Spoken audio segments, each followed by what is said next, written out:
Protests are now spreading across the entire United States. What you're seeing on screen is not isolated. These are massive demonstrations in San Francisco, Cleveland, Minneapolis, Los Angeles, on the West Coast, the East Coast, and everywhere in between. This is a nationwide movement, and protesters are no longer just saying ICE and Border Patrol off our streets. They are saying abolish ICE, prosecute Border Patrol abuses, impeach Donald Trump, and hold this entire lawless regime accountable. People are demanding jail, not excuses. A major reason these protests are exploding right now is the partial release of the Epstein files. On Friday, roughly 3 million documents were released. But everyone knows this is not the full picture. Another 3 million documents are still being withheld. And according to multiple sources, what's being hidden may be even more damaging than what's already out. What we've seen so far is already devastating. The documents show repeated communications between Jeffrey Epstein and people directly tied to Donald Trump's inner circle. Howard Lutnick's name appears again and again. Despite his previous claims that he hadn't spoken to Epstein since 2005, that appears to have been false. Elon Musk's name shows up repeatedly, including messages about wanting to visit Epstein's island. Steve Bannon and Epstein discussed Donald Trump at length. And perhaps most disturbing of all, the Department of Justice temporarily removed an entire page from its website detailing allegations against Donald Trump involving underage girls. These were allegations, not convictions, but the decision to quietly take them down raised immediate red flags. After public pressure and exposure, the DOJ was forced to restore the page. That log has now been viewed tens of millions of times after being reposted by independent outlets. People are asking a simple question. If this is nothing, why try to hide it? At the same time, the Trump regime escalated its crackdown on journalists. Independent reporters, including Don Lemon and journalist Georgia Fort, were arrested while covering a protest inside a church in Minnesota. They were given no warning. They were detained publicly. And after their arrest, government-linked accounts posted photos mocking them. This wasn't law enforcement. It was intimidation. The protest itself happened because members of the community believed someone connected to the church was affiliated with ICE, the same agency protesters say is terrorizing immigrant neighborhoods. This is why people are furious. This is why protests are growing. The First Amendment is under direct attack. While all of this is happening, Donald Trump has been ranting online throughout the night. Just 2 nights ago, he posted attacks defaming Alex Prey, calling him an insurrectionist, and mocking the performance of his company's stock. That same night, Trump announced he is suing the IRS for $10 billion, essentially suing the American taxpayers. For context, the IRS's entire annual budget is less than $10 billion.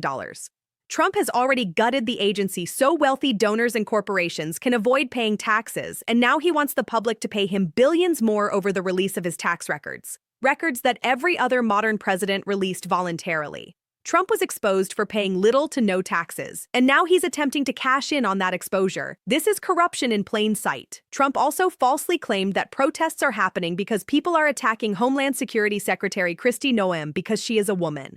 That is a lie. People are angry because she is overseeing raids, detentions, and enforcement actions that communities describe as violent, abusive, and destabilizing. Gender has nothing to do with it. This is a familiar MAGA tactic, play the victim while exercising power. Trump has also begun purging government agencies that release data he doesn't like. He fired officials at the Bureau of Labor Statistics after inflation numbers showed the economy worsening. He is now attempting to install loyalists so economic data can be massaged or manipulated. And people feel it. Inflation is rising. Markets are unstable. Gold prices just suffered one of the biggest crashes in decades.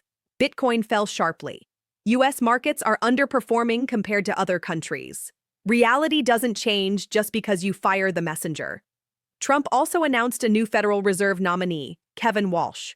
Almost immediately, senators from both parties signaled they may block the confirmation unless Trump drops his DOJ investigation into current Fed Chair Jerome Powell. And then, on the same day Walsh's nomination was announced, his name appeared in Epstein-related documents, including an invitation to a party in St. Bart's. Once again, the same names keep appearing. At the same time, Trump is pushing a Melania biopic that has become one of the worst-reviewed theatrical releases in modern history. But it did surface one revealing detail. Melania Trump's own writing shows she had a friendly relationship with Ghislaine Maxwell, referring to her as G in a 2002 message praising Epstein and discussing trips to Palm Beach. This directly contradicts years of public denials. And while Americans are struggling to afford rent, healthcare, and groceries, Trump is bragging about holding a 100,000-person UFC fight on the White House lawn, a spectacle taxpayers would inevitably fund. This is not governance, it is decadence. Meanwhile, the protests continue.